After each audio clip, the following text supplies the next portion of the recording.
하나님 말씀을 이제 봉독하겠습니다. 요한복음 20장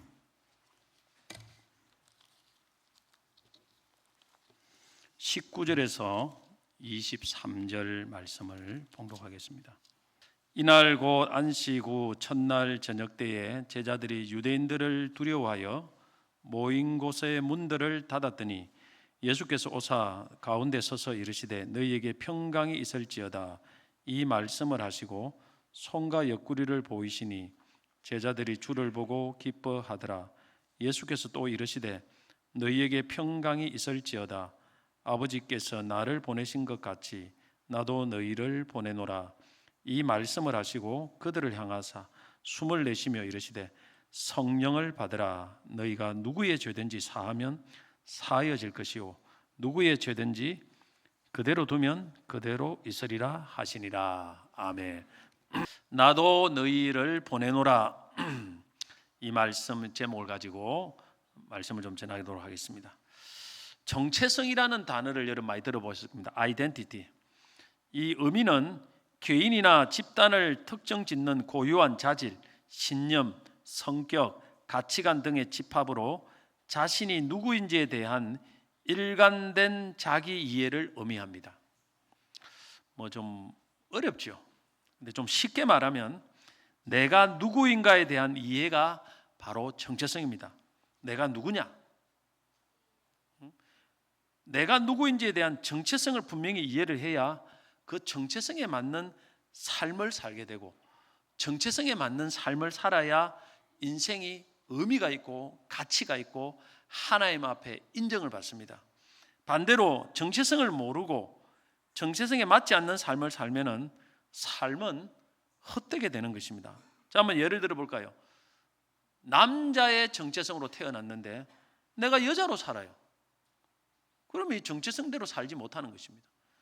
또 여자로 정체성을 가지고 태어났는데 남자로 사는 것도 정체성대로 살지 못하는 거예요. 이것은 잘못된 삶입니다. 한 유명한 스타인 가수가 있었는데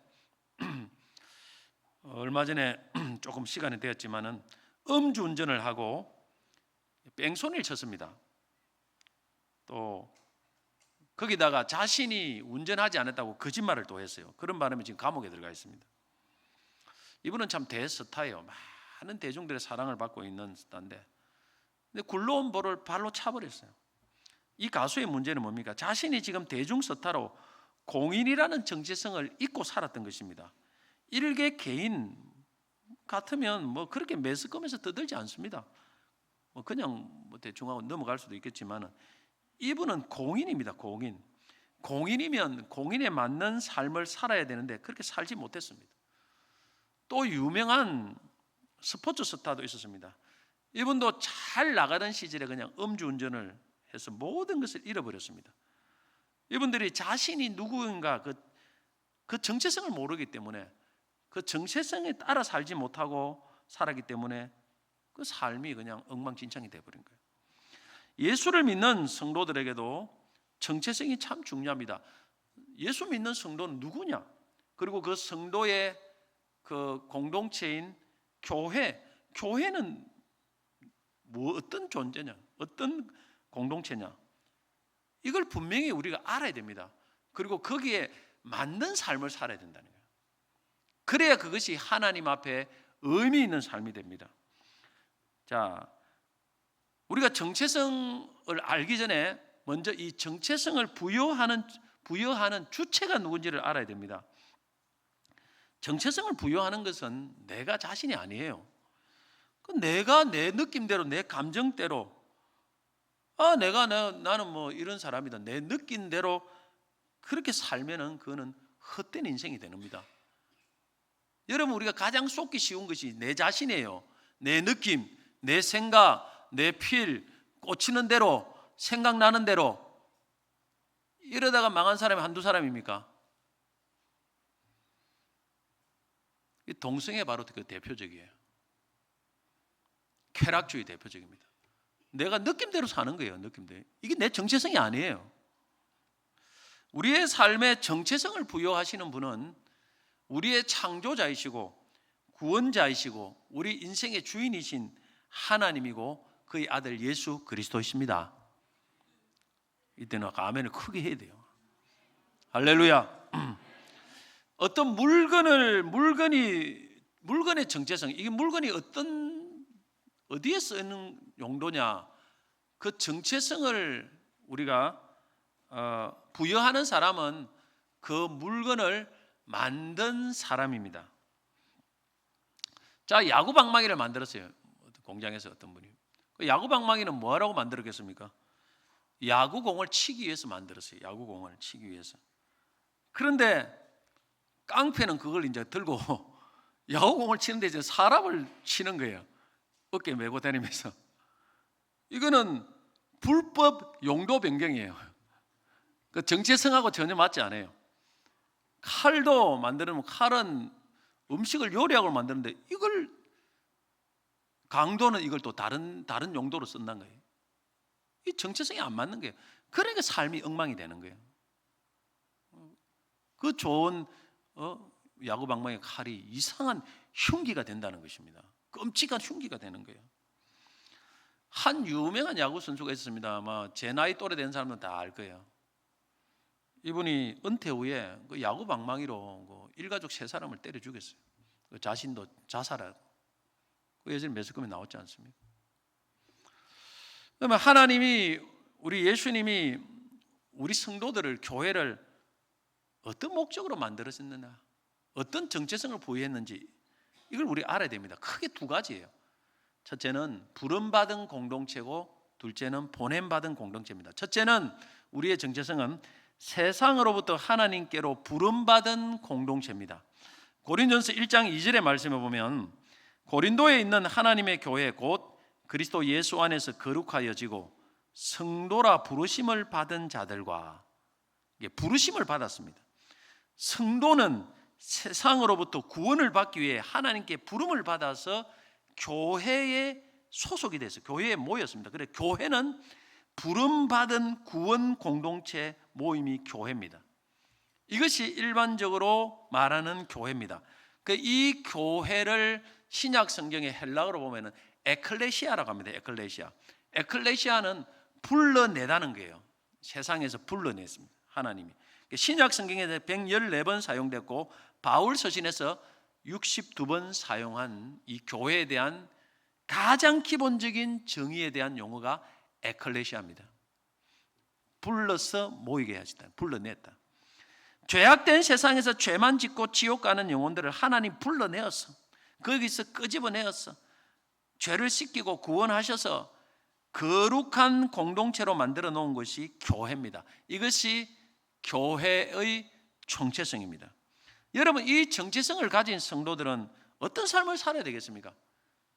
죄악된 세상에서 불러냈기 때문에 이제는 구별된 삶을 살아야 돼요. 구별된 삶을.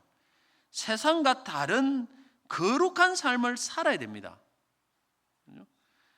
우리가 세상과 똑같은 말을 하면 안 돼요. 세상에 가면은 사람들이 막 하면 욕하고 흉보고, 교회만 그러면 안 돼요. 그 말을 하면 안 된다 이 말이에요. 교회는 달라야 된다 이 말입니다. 구별된 공동체, 세상의 죄를 짓듯이 똑같이 그렇게 살면 그 교회가, 그거는 교회와 세상에 구별이 없는 거예요. 이걸 우리가 알아야 됩니다, 여러분. 세상은 전부 다가 미워하고 정죄하고 막 용서가 없어요. 근데 교회 안에 오면은 사랑이 있고 서로 사랑하라, 이 3계명 아닙니까? 용서가 있는 구별된 공동체예요. 구별된. 이 정체성을 알아야 된다는 것입니다. 교회는 세상 방식으로 운영하면 안 돼요. 교회는 세상에 하듯이 경영하듯이 운영하면 안 돼요. 교회는 교회예요. 교회는 하나님 주신 정체성을 갖고 운영을 해야 되는 것입니다. 그리고 교회 안에는 천국 공동체이기 때문에 소망이 틀려요. 이 구별돼서 구원받은 공동체는 우리의 소망과 기쁨은 구원입니다. 천국을 바라보는 거예요. 그러나 세상은 그렇지 않습니다. 항상 세상의 어떤 것을 바라보고 그걸 기쁨으로 합니다. 그런데 교회 안에는 천국의 소망, 구원의 기쁨, 이걸 가지고 하나님께 예배드리고, 또 성도들의 모임도 뭐냐면은 신령한 교제가 돼야 돼요. 세상 사람들 모이면, 남자들 모이면 술 먹지 않습니까? 노래방 가고 뭐 또 이게 또 향락 문화, 그걸 즐기고 기뻐해요. 근데 교회 안에 교제는 그런 교제가 아니고 정말 구원을 기뻐하고 찬양하고 하나님의 은혜를 감사하고 신령한 교제예요. 이것이 교회입니다, 여러분. 그 정체성을 알아야 우리가 정체성대로 맞는 삶을 살아가요. 그 교회가 좋은 교회고 주님이 인정하시는 교회라는 거예요. 그 성도가 좋은 성도예요. 우리는 세상과 똑같이 구별되지 않는 그런 삶을 살면은 우리가 정체성대로 삶을 살지 못하고 있다, 이렇게 볼 수 있는 겁니다. 두 번째 교회의 정체성입니다. 이 정체성이 사실은 오늘 주제에 관련되는 이런 교회의 정체성입니다. 이것은 첫째는 부름받은 공동체인데 이제는 보냄받은 공동체예요. 보냄받은 공동체. 오늘 주님이 이 교회에 이런 정체성을 부여해 놨습니다. 자, 요한복음 20장 21절 말씀 같이 한번 읽겠습니다. 예수께서 또 이르시되 너희에게 평강이 있을지어다. 아버지께서 나를 보내신 것 같이 나도 너희를 보내노라. 자, 나도 주님이 너희를 보낸다. 어디로? 세상으로. 그래서 교회는 세상에 보냄받은 공동체, 이것이 교회의 정체성입니다. 이 말씀은 부활하신 날 저녁에 주님께서 유대인들이 두려워서 모인 곳에 문을 다 닫아놓고 그 안에 모여있는 제자들에게 나타나셔서 주신 말씀입니다. 주님은 하나님 아버지가 나를 이 세상에 보낸 것처럼 나도 이제 너희를 세상으로 보낸다는 것입니다. 내가 너희를 보낸다는 것은 세상으로 보낸다. 이게 보냄받은 공동체의 이 정체성이 있습니다. 교회가.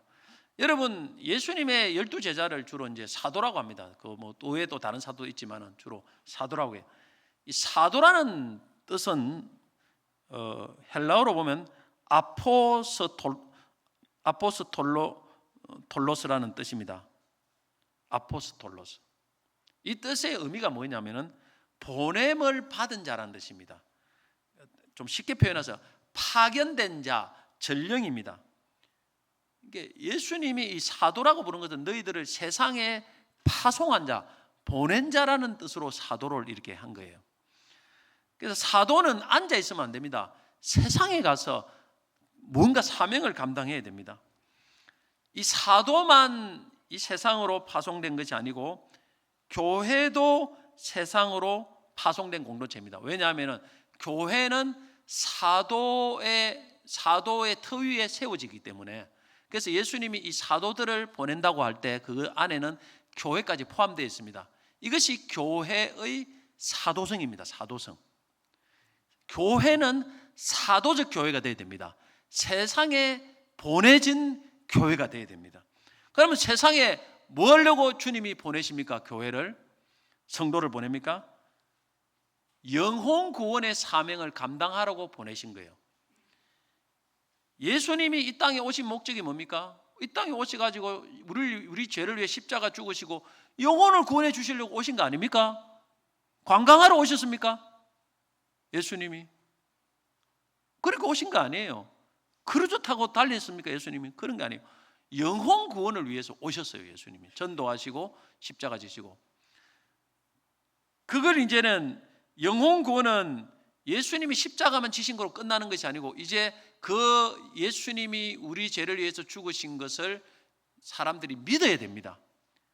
믿기 위해서는 우리가 전해야 돼요. 그래서 예수님이 이 사도와 교회들을 세상에 보내서 그 영혼 구원의 소식을 전하도록 하신 거예요. 그래서 그것을 교회를 보낸 것입니다. 보낸 거. 영혼 구원이에요. 목적은 영혼 구원입니다. 마태복음 28장 18절에 20절 보면 예수께서 나와 말씀하여 이르시되 하늘과 땅의 모든 권세를 내게 주시니 그러므로 너희는 가서 가라는 거예요. 이게 파송하는 겁니다. 보내는 거예요. 가는 거예요. 주님이 보낸다는 것을 꼭 기억해야 됩니다. 모든 민족을 제자로 삼아 아버지와 아들과 성령의 이름으로 세례를 베풀고 내가 너에게 분부한 모든 것을 가르쳐 지키게 하라. 세상에 있는 사람들이 구원을 받기 위해서는 두 가지 조건이 성립이 되어야 됩니다. 첫째는 예수님이 하나님의 아들 예수가 우리 죄를 대신하여 십자가 죽으셔야 되고, 그리고 그것만 갖고는 안 돼요. 그 예수님을, 우리의 유일한 구원자 예수님을 믿어야 됩니다. 구원은 믿음으로 받습니다. 그런데 그 믿기 위해서는 전해야 됩니다. 전하지 않으면 믿을 수 없습니다. 하나님은 교회에, 성도에게 전하는 사명을 맡겨주신 것입니다.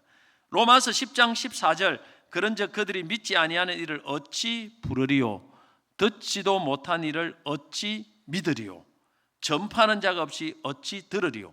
고린도서 1장 21절, 하나님의 지혜에 있어서는 이 세상이 자기 지혜로 하나님을 알지 못함으로 하나님께서 전도에 미련한 것으로 믿는 자들을 구원하시기를 기뻐하셨도다. 하나님은 믿는 자들을 전도에 미련한 것으로 구원하기를 기뻐했습니다. 우리가 영혼 구원의 필수 과정인 전도를 하나님이 천사에게 맡기신 게 아닙니다. 하나님이 또 직접 하시는 것도 아니에요. 하나님의 아들은 십자가에 죽는 것까지 하신 거예요. 그게 하나님의 아들이 하신 거고, 이제는 그걸 믿도록 하기 위해 전하는 것은 교회에 맡겨주시고 성도에게 맡겨주셨습니다. 그래서 세상으로 다시 보내는 것입니다. 우리가 죄악된 세상에서 살다가 하나님 불러서 예수를 믿고 구원을 받아서 에클레시아 공동체, 교회 공동체에 속해서 구원을 기뻐하고 신령한 교제를 나누고 영적인 훈련을 받으면 그것이 끝나는 것이 아니고, 그 후에 다시 너가 옛날에 속했던 그 세상으로 돌아가서 너처럼 죄짓고 지옥 가는 영혼들에게 복음을 전해서 너처럼 구원을 받도록 만들라는 것입니다. 이것이 바로 교회의 정체성입니다. 보냄받은 교회의 정체성입니다. 할렐루야. 23절, 요한복음 20장 23절 같이 읽겠습니다. 너희가 누구의 죄든지 사하면 사하여질 것이요 누구의 죄든지 그대로 두면 그대로 있으리라 하시니라.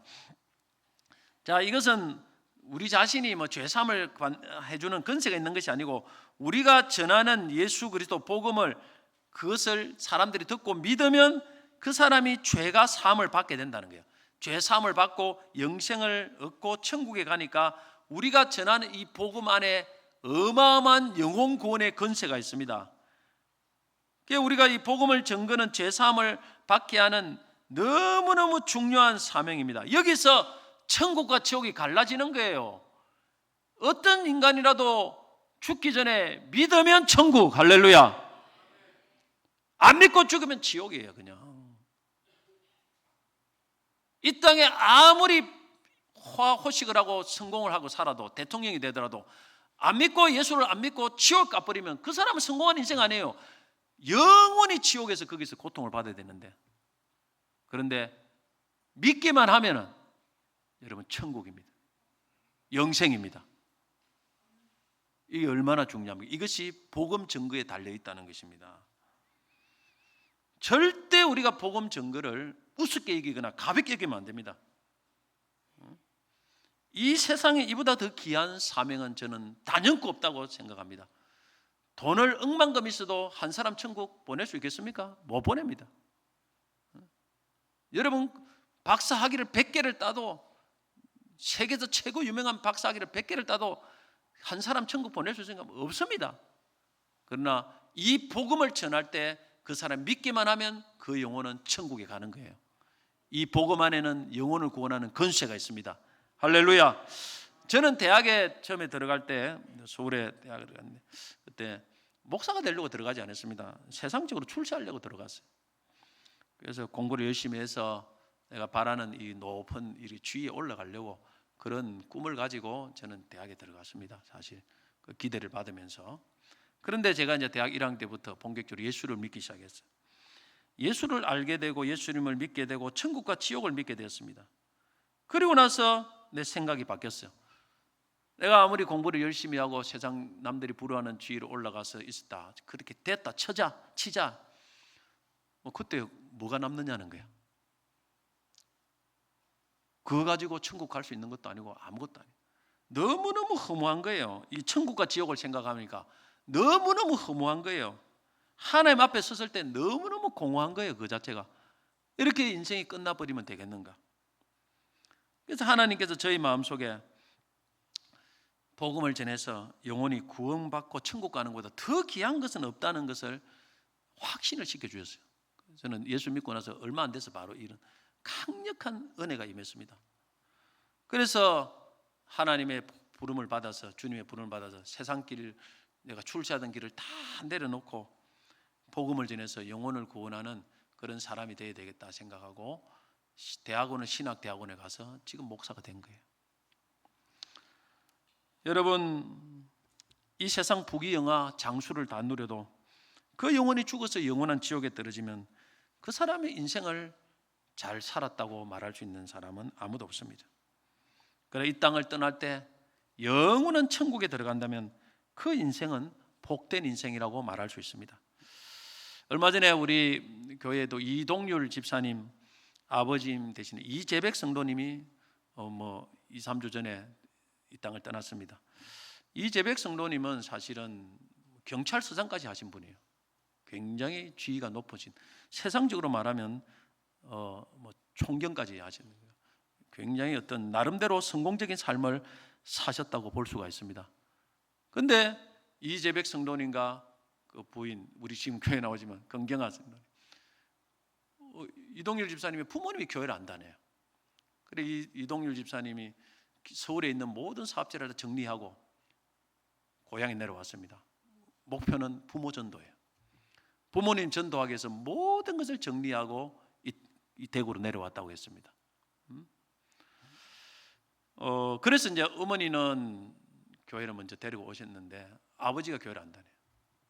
암만 이야기해도 교회를 합니다. 그래서 이 설교 요약지를 갖고 이제 아버지한테 드리고 계속 읽어보라고 이렇게 했답니다. 근데 아버님 연세가 89. 그래 암이 걸렸습니다. 시한번 인생을 사는 거예요. 그래도 안 믿는 거예요, 제대로.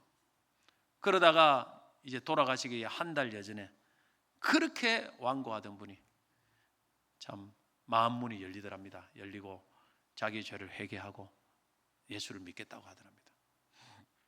그래 목사님을 만나고 싶다고 하고, 그러면서 이제 헌금을 드리고 싶더랍니다. 헌금을.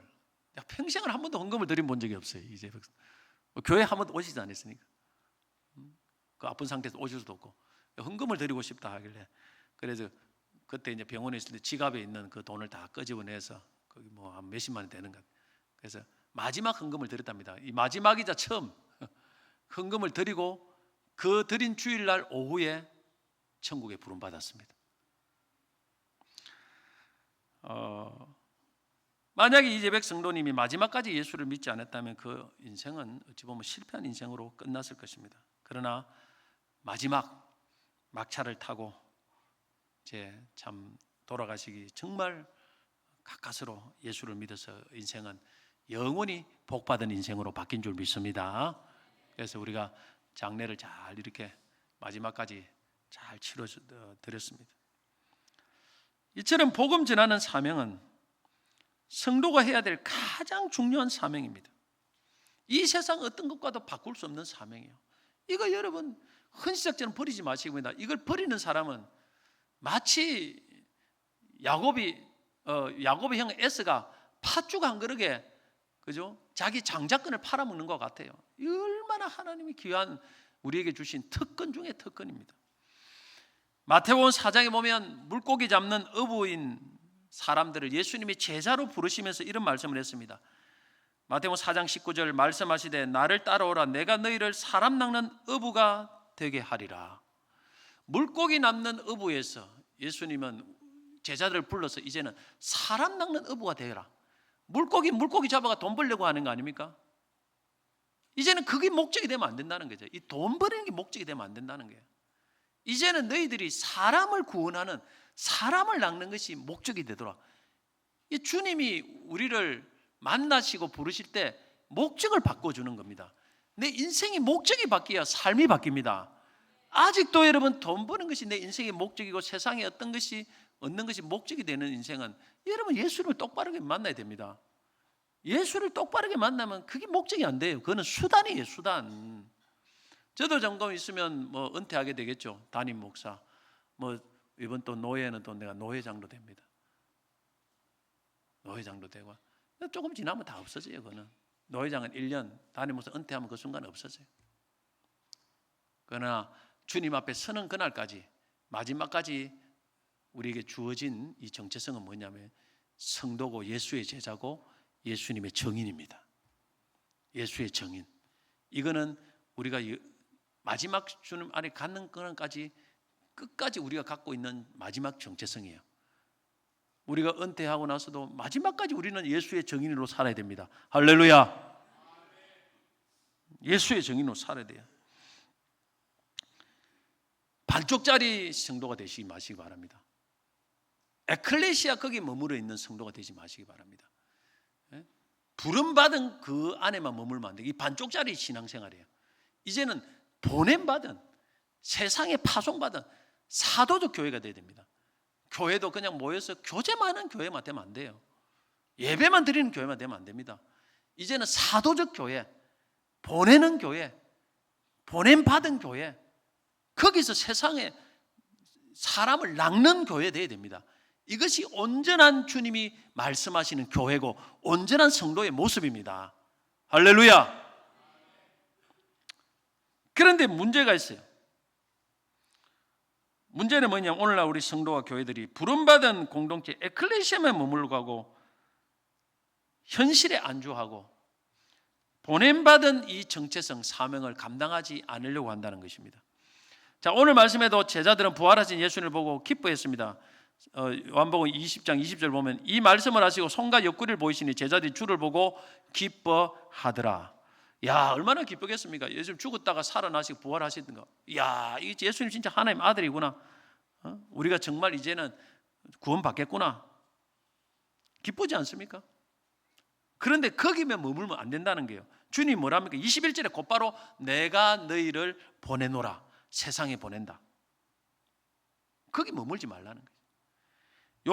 마태복음 17장에 보면 예수님이 십자가를 지시기 전에 제자 세 사람 야고보, 베드로, 요한을 데리고 높은 산에 올라가서 몸이 변형이 되고 얼굴이 해같이 빛나고 옷이 빛과 같이 휘어졌습니다.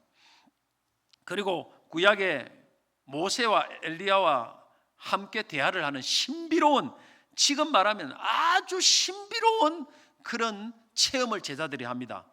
근데 이거 왜 이렇게 보여주시느냐 하면은 예수님이 죽으심을 앞두고 예수님이 진짜 하나님의 아들이심을 제자들에게 보여주신 것이에요. 그래서 하나님처럼 변화된 거예요, 예수님이. 이 제자들이 말 가지고 있는 특권이에요. 자, 이때 베드로가 어떤 말씀을 했는지 압니까? 수제자인 베드로가 예수님께 이런 말씀했습니다. 마태복음 17장 4절 베드로가 예수께 여쭈어 이르되 주여 우리가 여기 있는 것이 좋사오니 만일 주께서 원하시면 내가 여기서 초막셋을 짓되 하나는 주님을 위하여 하나는 모세를 위하여 하나는 엘리야를 위하여 하리다. 너무나 놀랍고 신비한 이 황홀한 체험 앞에 베드로는 현실에 안주하려고 한 겁니다. 이것이 오늘날 교회의 문제예요. 우리끼리 편안하게 에클레시아 좋아요. 이거 나쁜 것이 아닙니다. 에클레시아 좋고 교제하고 재미있고 설교 은혜 받고 재미있어요. 근데 여기만 머물려고 하는 것이 문제예요. 머물려고. 그러면 안 된다는 것입니다. 어떤 분들은 기도 많이 한 분들은 기도 신비한 체험을 하고 봤다 이것만 자꾸 체험해요. 복음 증거할 생각도 안 하고. 또 어떤 분들은 기도 응답하고 복 받는 그 재미로 살아요. 이거 재밌다. 내려와야 됩니다.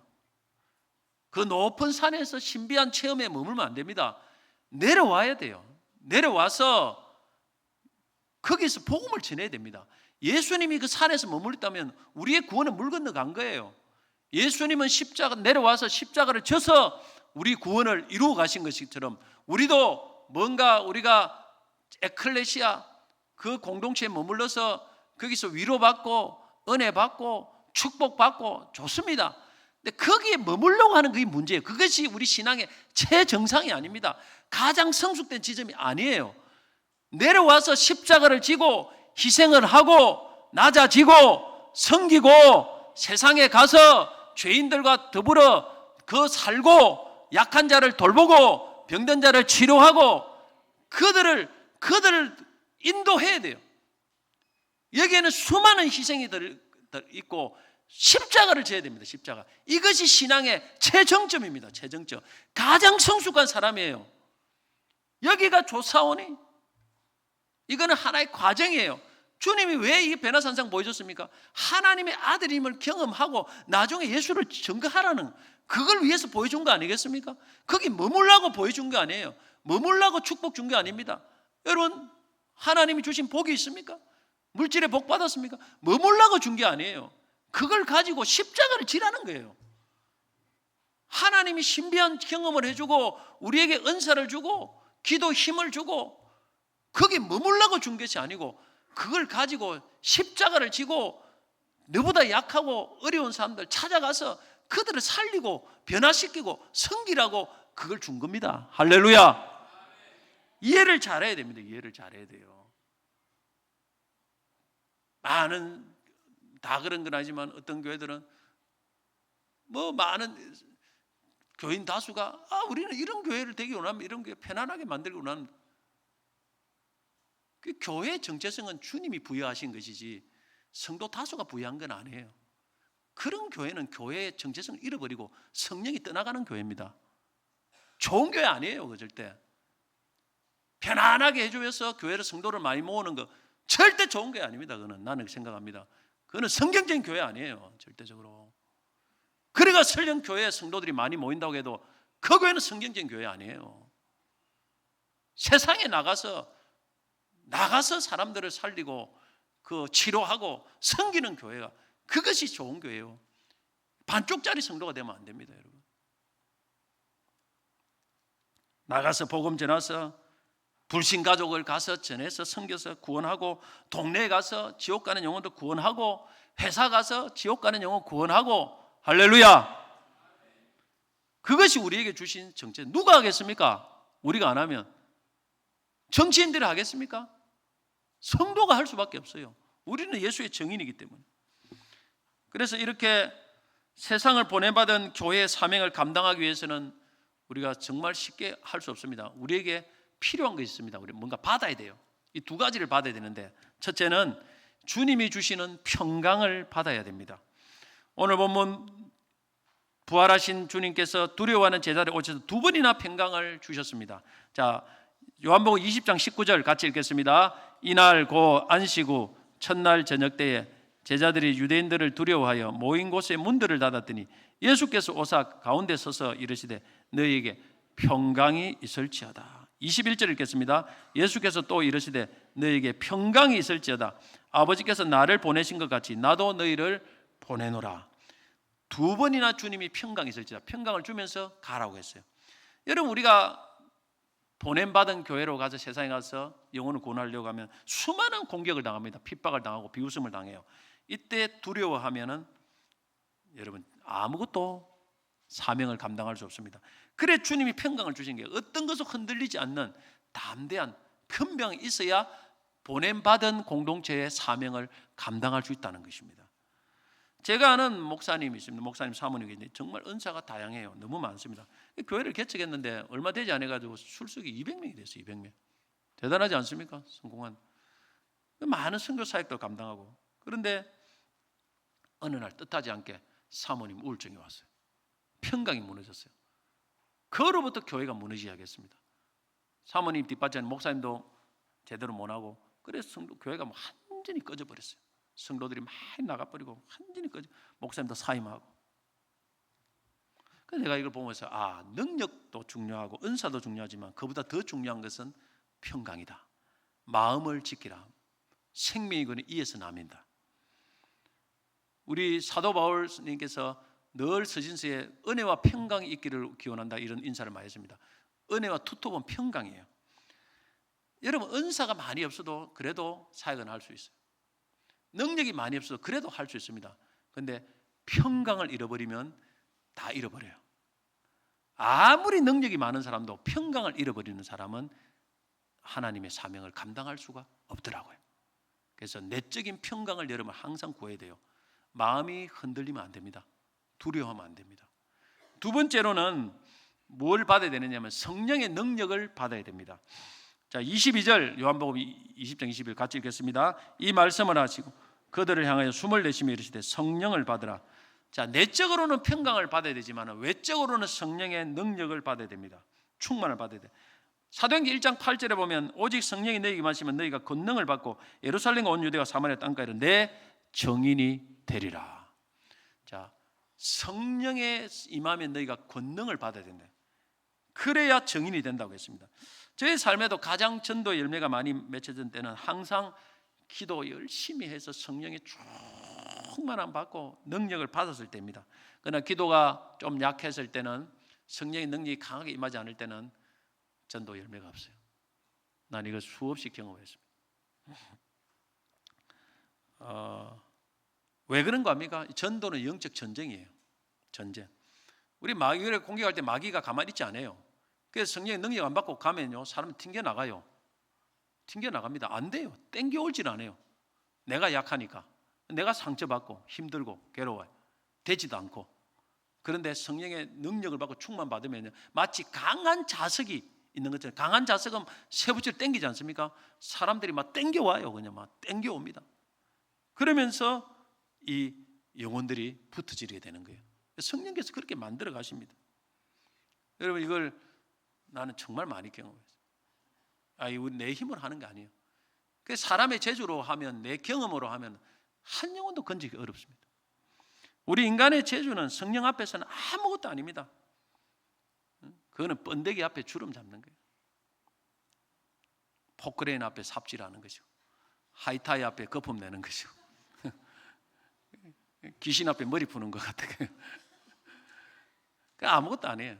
여러분, 삽질 아무리 해보세요. 내 인간의 힘으로 포크레인 하나 확 터버리면 그냥 끝나는 거 아닙니까? 이 가지고 뭐 만들 수가 없어요. 집을 짓습니까? 아무것도 못 해요.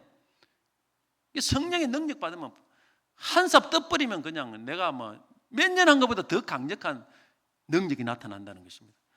30세에 목사가 된 카메론 페리 박사님이 계신데 60세 되기까지 30년간 목회해도 별로 성령의 능력을 경험 못 했어요. 사모님이 병들어자 그래 기도를 했는데, 남들이 모두 잠든 시간에 1시간씩 하나님께 늘 기도했는데, 어디를 가든지 딱 그 시간에 만 4년 동안에 그 시간을 기도 시간을 지켰다고 합니다. 그런 중에 성령의 능력을 받았어요. 성령의 능력이 있습니다. 진짜 있어요. 성령의 능력이 있습니다. 없는 게 아니에요. 그런 능력 받은 게 딱 2달을 전도했는데 30년 전도한 것보다 더 많은 열매가 맺히더라는 거예요. 이것이 성령의 능력입니다. 여러분, 기도 많이 하면서 성령의 능력을 구해야 돼요. 내 인간의 짧은 지식 가지고 뭐 말재주 가지고 영국 못합니다. 사명 감당 못해요. 그래서 성령의 능력을 주세요. 내적인 평강을 주세요. 그렇게 해야 하나님의 보냄받은 공동체 정체성을 가지고 이 세상에서 사명을 감당할 수가 있습니다. 말씀 읽겠습니다. 교회는 세상으로부터 하나님께로 부름받은 구원 공동체입니다. 에클레시아입니다. 그래서 거룩하고 신령한 교제가 있고 예배하고 사랑해야 됩니다. 그러나 또 다른 정체성이 있습니다. 그는 세상으로 보냄받은 공동체입니다. 주님이 나도 너희를 보내노라 하겠습니다. 이게 사도적 교회예요. 사도적 교회. 그렇죠? 우리는 세상에 나가서 영혼을 구원해야 되는 복음을 전해서 이 정체성을 잃어버리는 교회는 반쪽짜리 교회밖에 안 됩니다. 존재 가치가 사라지는 것입니다. 여러분, 우리 에클레시아라는 이 현실에 머물면 안 됩니다. 안주하면 안 됩니다. 이것은 누리기는 누려야 되지만 그 누려서 힘을 가지고 나가야 된다는 것입니다. 그 점이 중요합니다. 변화산상 위에서만 머물면 절대 안 됩니다. 이걸 위해서 이 사명을 감당해 우리는 내적으로 평강을 받아야 됩니다. 흔들리지 않은 평강을 받아야 돼요. 그리고 외적으로는 성령의 능력을 받아야 됩니다.